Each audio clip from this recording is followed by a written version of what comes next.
Hello, Tom LeVecchia here with the latest edition of the New Theory podcast. Today, we got a very special guest in the house. Really excited because I doing more and more e-commerce lately, and the e-commerce space is growing by leaps and bounds, obviously, but also the technology within the space is changing dynamically. Vlad, and let me make sure I say this correctly, Varizhuk. Yeah, it's close enough. Definitely appreciate you having me on here.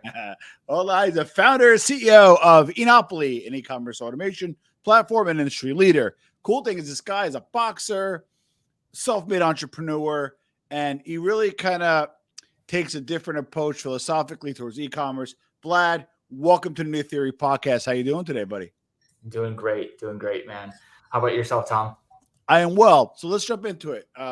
Give us kind of your background and why did you get the e-commerce bug?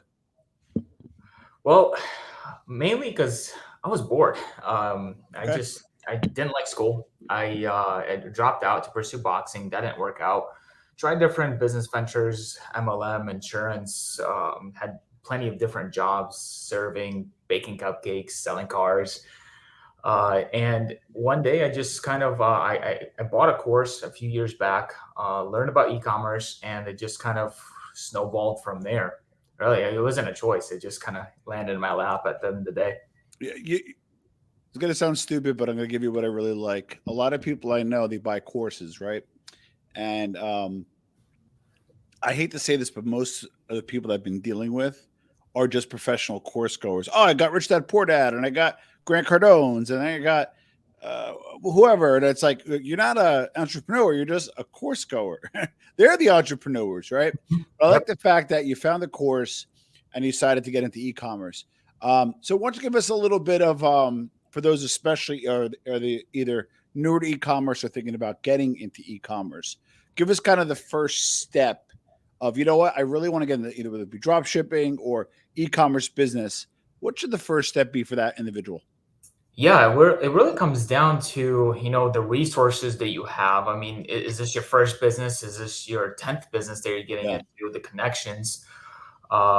There's so many different business models when it comes to e-commerce. Like you named one, drop shipping, right? You could drop ship on eBay, Amazon, Walmart, Shopify, right? Like you got so many different options.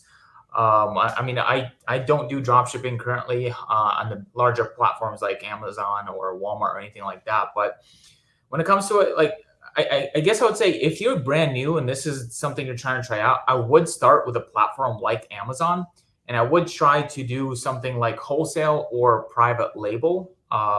Really, again, depending on the resources behind you, if you have the capital to start a private label, or maybe you should start off with a wholesale and then build up from there.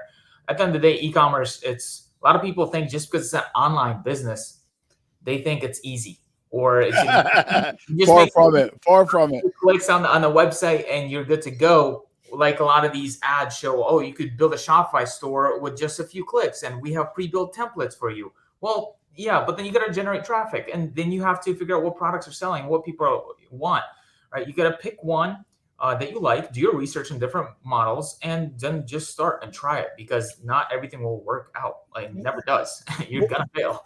What would you prefer for somebody? You know what? I'm an expert in this space. I'm making this up, hair care, this, that, whatever. And they're an expert. They're in the niche. They love it. And they're able to acquire a product however they acquire it. Yeah. But make much less margin. Or would you rather them search for the higher margin stuff and say, you know what, I don't care what I'm selling, I can make a lot more margin on it, and then once you make money, roll it into your passion? Because that's where it's kind of the rubber meets the road. What do you think about that, Vlad? I mean, that's what I do. I don't care about anything like that I specifically own or I like. I sell stuff that makes money. So that's the way I think about business. And if I'm in business for the money, that's simple as that. And most people won't admit that. So if it was me, I'd be looking at, okay, what's the highest profit margin and what's the fastest cash on cash return? Okay. What do you like? So I'm on the marketing side of e-commerce, right? And whenever people approach us and they want to do marketing, if it's not on Amazon, I'm like, listen, do you have a 70% gross margin? I'm not, I don't want them to be piggish. It's just that for us to market it and the acquisition cost, plus you need some profit and overhead. That's kind of what we recommend. And I know it's easier said than done, but what's your kind of gross margin criteria for products when people approach you? So whenever, so the way we do product research, because we do Amazon FBA wholesale, a little bit of private label, but not as much. So hold on. So you could accept less margin for that then? So we look for products that are within 40 to 50% margin. Now Correct, because you that's get away with that. So, yeah, like, you'll pay the 17, 18% to Amazon plus the FBA, leaves a exactly. little left over. Okay, so that may I didn't mean to cut you off, but I'm just trying to give you where I'm at. And okay, finish that. And then my follow up question is, once you're done, is where can I look for products? Give us some resources. Right. So yeah, I mean, we're looking at products between the 40 and 50% after we pay Bezos's yacht fund, the FBA fees and everything. Yeah, typically 15-20% is what we're making. Sometimes less, sometimes even more. But that's kind of like the goal that we're aiming for. And the way we don't necessarily like we do product research a little bit differently. We first go out and look for suppliers, wholesalers, distributors, brands. We reach out to them and we make wholesale accounts with them. And then from there, they will send us their catalog. And that's when we actually begin product research because we know for a fact we're getting these prices at the lowest possible cost where distributors are getting them. And then we know exactly, okay, we can make money on this. What's it selling for on Amazon? What's it selling for on Walmart or Facebook, for instance? And then we know where to list them or if that product's worth being listed. Okay, so I'm with you on that, right? So we're going to sell something, but it already is on Amazon and is in the buy box. Do you Yeah. come in FBA it for a lower price? What are some of the strategies to employ in that situation? So not necessarily. I mean, part of it is also you got to look at the demand of the market on Amazon because like you can have a product that 10 people, 15 people are selling on Amazon, but it doesn't mean they're meeting the demand of Amazon. It doesn't mean that they have optimized listing. Doesn't mean they have good descriptions. Doesn't mean they have good pictures. So we look at all of that. We look at okay, well, if this unit, for instance, is selling for or selling 2,000 units a month, and you got 10 sellers on it, but combined inventory is only about 1,500. Okay, well, we know we could enter the market at 500 units, and we're guaranteed to make sales. And it's not about the price either. Like, yeah, Amazon says, yeah, it's all about the price, but it's not because if your stores have better reviews, more age, and buy the products at even a cheaper price, sometimes the reviews and the age will actually count more than the price. So we like to actually increase the price where we can on stores to increase the profit margin because we know we can. I love it. Okay. So because, and you stop me if I'm wrong, is Amazon is very distrusting. And when they do FBA, they'll take what you have to give, but they'll limit it to see if they want to sell. So if there is an increased demand for something and there's only a few small suppliers, there's a very good chance you'll hit that buy box. Is that a good strategy to maybe look for like niche things that they're not going to hold a lot of, and maybe there's a better Right. chance of getting sold through? Exactly. Yeah. That's I mean, smart. we're selling products that like you can't even think of, like that you would ever need, but hundreds of thousands of people buy every month. Like little pieces for under the sink, right? Or like a pool pump or whatever, right? Yeah. You don't think about that, but people buy that all year round. Love it. Okay. So you hire whether Enopoly or a company, and you do all the platforms. You're on Amazon, you're Rakuten, eBay, whatever, right? You're on other platforms, right? Yeah. But you also want to look to build a brand. Let's say you have a private label product, you brand it yourself, and you're looking to kind of create a brand, right? How hard is it to get a new product, even though it's the same thing, honestly, but it's a new product, new brand onto Amazon? If it's in, let's say, the skincare space and stuff, do you like how does that work? Well, Hey Amazon, how do you get that on? yeah, I've never created a brand. I would not be able to answer the question like that. This is something where I'm debating on should I research more into creating brands or take brands that are already on and make them exclusive because that's kind of like Oh, that's what's happening with Amazon. What we've noticed because Amazon's going through lots of lawsuits right now. And one of them, I don't know the details of it, but I was on a call with a bunch of sellers, and basically the way it was described is Amazon's getting basically sued as being an monopoly because what they're doing is they're literally stealing the seller's information and overtaking it. And it's either they have to either decide, all right, are they going to only support the third party sellers, or are they only going to support their own brand, which is, Amazon's brand, because Amazon, goes out and has their own brand. So I think what's going to be happening is, and also lots of brands are moving to exclusivity because Yeah, of quality control. got So it. what a lot of brands are going to be going into is they're not going to want 10 different sellers or 15 different sellers. They're going to Correct. want maybe one or two. So what we're focused on right now is actually locking in brands and only have one or two stores ever sell them. Got it. Because you'll if you get exclusivity or get where that is, or you're more of a grower, right? So like you may find a brand that's underperforming, acquire it, or get distribution rights, and then do that. So that part I get. Let's talk about offsite. So you may not necessarily build brands per se, right? But you want to sell products on an offsite. Don't get me wrong. 17% acquisition cost isn't bad for Amazon. You're happy to give that up, but we're entrepreneurs, and if you have a good SEO team or a good marketing team, you might be able to beat it. Or you want to own the customer information and Right. maybe say, hey, I'll take 25% acquisition cost, but I want to own the customer information. I'm big on owning the end to end, right? That's why Jeff Bezos is so rich. People think like, oh, they're making their 20%, but they're owning the end to end, right? Right. Are you a Spotify guy? Let me rent the site. Or are you a WordPress guy? Do you like to go big with like a Magento still kind of bopping around? I don't even know if they use that anymore. Offsite, what are you agnostic? Offsite, what technologies do you like for an offsite website that you sell your stuff? So when it comes to actually selling products, we don't use offsite websites. We So don't. you just so you stick strictly to the platforms and then optimize said platforms. Right.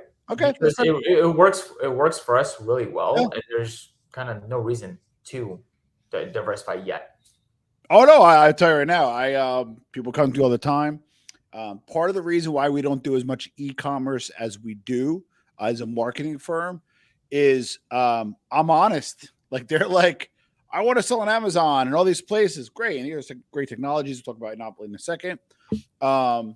And great ways to market off-site and all great. Even Amazon has a great PPC program. Right. Again, all great stuff. But then they come to us and they're like, well, I want to set up my own website and I want to I want Amazon's charging me 20%. I'll give you 20% to get me sales. I'm like, it doesn't work that way. It's gonna be 80% at first, and then it's gonna be 40%, and it's gonna be 20%. And Yeah. and then they're like, no, but like Amazon does it. Well, do you have the $1 trillion budget Amazon has? So I like the fact that you're I call it an inch wide, mile deep. I like that a lot about you guys, and it shows a certain level of discipline. Tell us about Enopoly. What does it do? Yeah, and to finish that, it Yeah. really, like, the type of clients that we work with, half of them don't even know how to log into their own Yeah. store.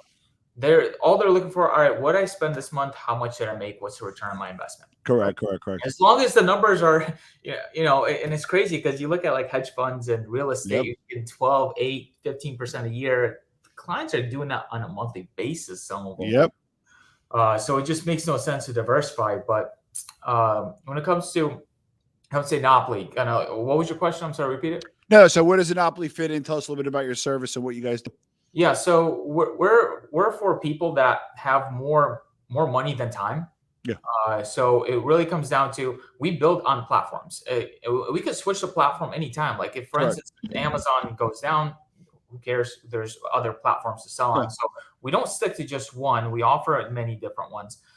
But what we do is we help you start the business. Like my ecom reps will help you create the LLC if you don't know how to create an LLC, whatever the case is. We'll get you on the platform, and then from there we begin the product research. We begin the negotiations with the suppliers. We do everything from A to Z Oh, to get you wow. from step zero. You have an LLC to you have a store that has products that's selling this and giving you consistent monthly cash flow. So you can think of us like a builder, a property builder, and also property manager at the same time. So That's we'll build amazing. your property, we'll build your digital real estate, and we'll manage it and we'll scale it.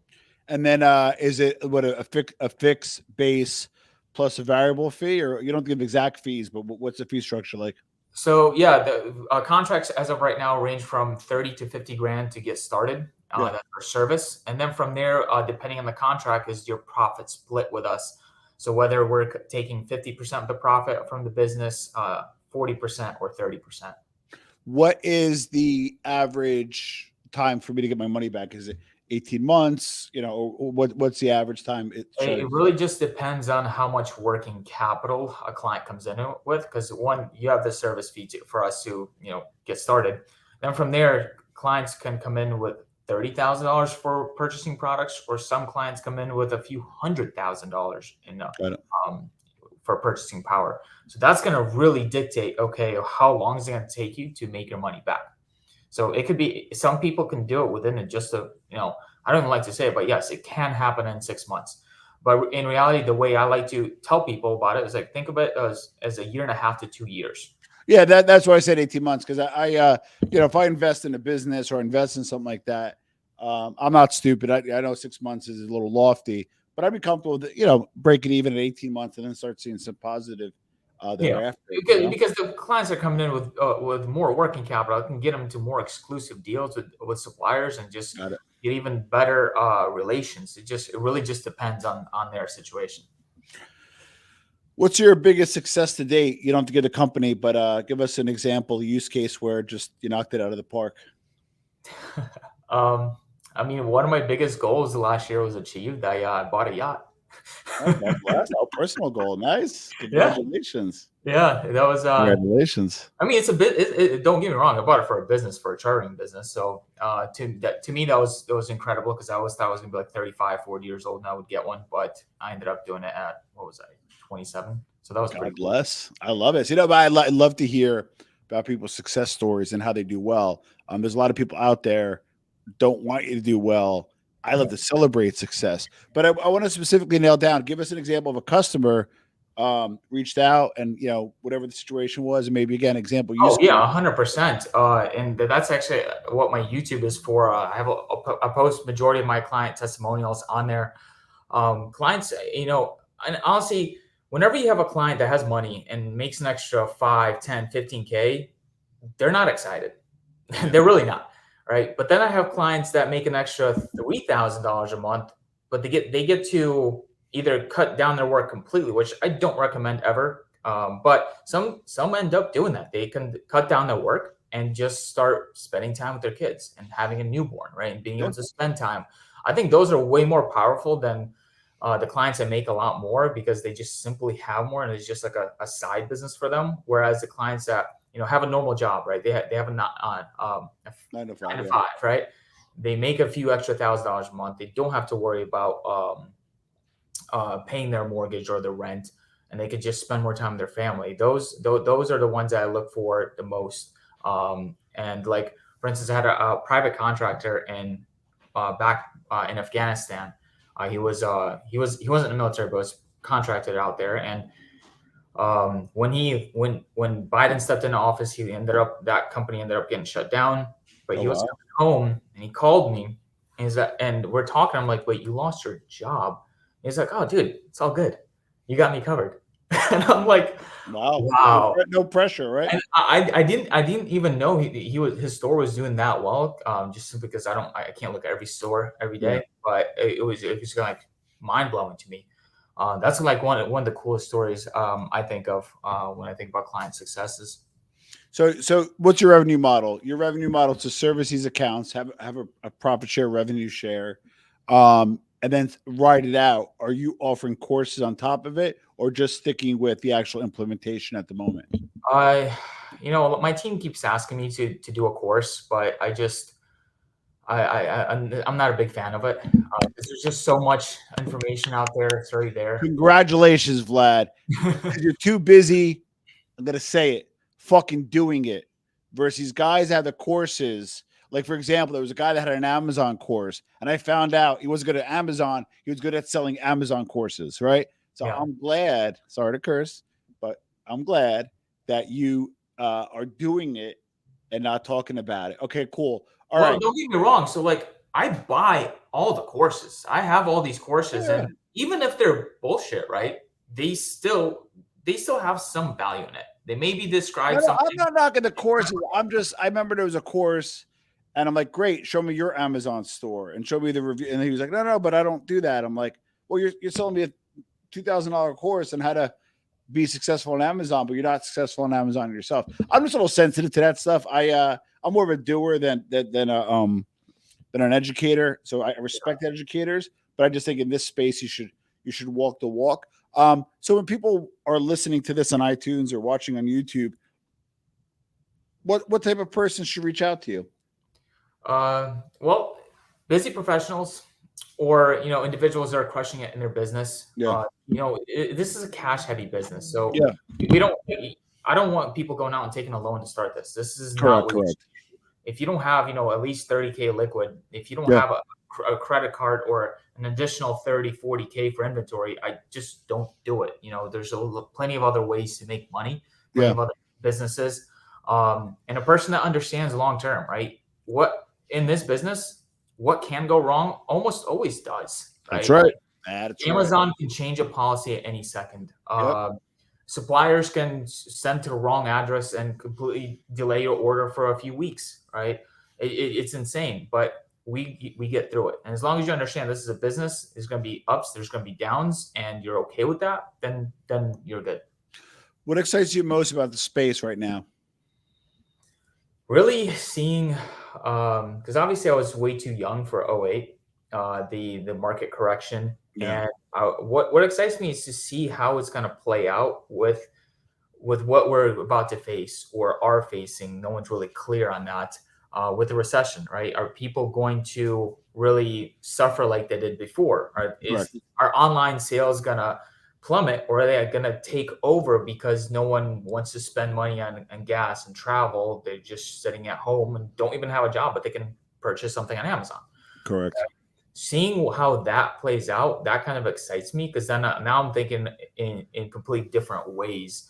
What kind of products we should be selling. Yep. Like what no matter what happens, like what are people going to buy? People are going to buy food, they're going to buy ammo, they're going to buy self-defense, Correct. whatever, right? So like it gets me in that mind of thinking what's going to always last. Well, that's one of the things that's attractive about your space, right? So we did a little research before we jumped on today. So if you have my store and you're running it and you're buying for supplier A and selling it through channel B, if things change a little bit and you guys see that trend, you could approach me and be like, hey, we want to sell product C in channel D because the economy is going to go slow. Great, let's try. You test it out, it works. Vlad, as a business owner, I can't just pivot like that quickly. If I have a brand or a product or a service, even I can't just add a new service if I'm an educator or trained it. So I like the flexibility in that. I like the fact that it's an automated system, if you will. So let everybody know how can we find Enopoly. We have most of our listeners are mobile, so they'll probably check it out because they're driving. But how can people find Enopoly? Yeah, 100%. The easiest way is just type in eNopolyautomation.com. Love it. Enopoly, just like a monopoly, it's just an online monopoly. eNopolyautomation.com. Or simply you might be able to just type in Enopoly and be able to find it. I love it. And again, Vlad, I want to pay a compliment that I'm 46 years old, and it's not for things that you said are your truth. Like, hey, I'm in business to make money. It's not a dirty thing. I'm gonna, how you have an automated business, you kind of sit back and hang out. We'll do the rest. Like these are all things that it took me a very long time to overcome. Again, one is, oh, you got to make money, but you need to, blah blah blah. No, it's okay to make money, right? And then you figure out the rest, right? Number two, it's okay to make money without working. Like I come from a family of immigrants. Like I feel like dirty at times getting passive income. I'm like, I made this money, let me like do something for it. And I'm like, I no, completely okay. agree. I mean, I came to the United States when I was 8 years old. My mother was a physician. My grandfather's a dentist. My grandmother a dentist. My Oh, father. professionals, yeah. I'm over here dropping out of college, and I'm like, it took me a long time to not feel guilty, about that, and it Yeah. took me a long time to realize, like, okay, well, my mom told me to do this, my family to do this, but I'm much younger, much more successful, well, financially, I guess you could say. Yeah. And they are. No, and that's okay. And that's the American way. Yeah, and that's the beauty. That's why I love living in the United States. I mean, there's no other country like that. That's right. And that's what makes your country great. Vlad, thank you so much. Check out Enopoly for those on iTunes. I'm going to put a link below. Those on YouTube, put a link below. And Vlad, thank you for being on the New Theory podcast, brother. Of course. Thanks so much for having me. My pleasure.